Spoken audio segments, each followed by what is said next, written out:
Welcome to the last week of class, our little sojourn into the philosophy of human nature, and we end on something that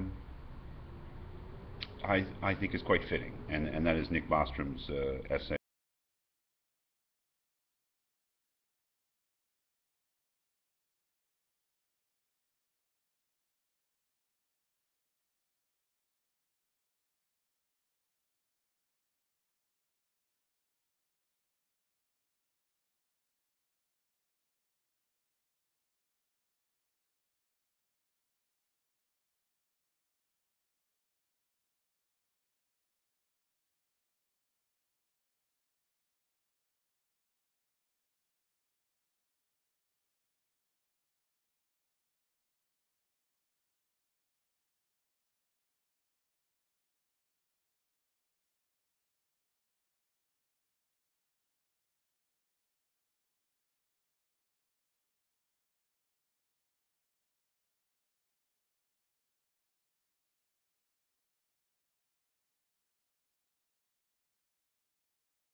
The advancement of technology. Now, there's a rather startling idea using technology to enhance the human condition and the human organism.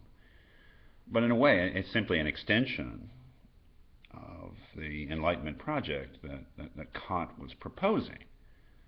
That is, didn't Kant really assume that we should get better and our society should get better? And Bostrom seems to be suggesting that a way that we will do that is through the utilization of technologies to change ourselves. But that's where things become complicated, of course.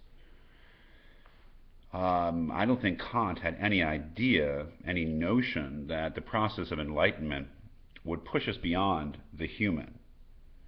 Now let's think about what these terms transhuman and posthuman mean in Bostrom's thinking. Transhuman would literally be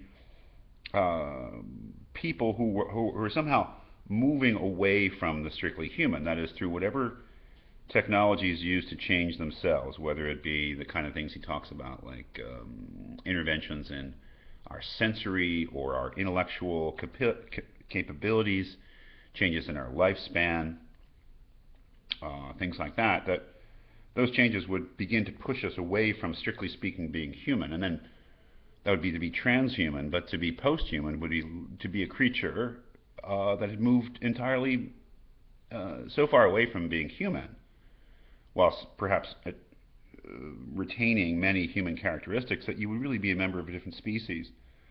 You would be posthuman. That is, we can imagine our offspring being so different from ourselves because of these interventions that they really were a different species, although, of course, recognizably related to us.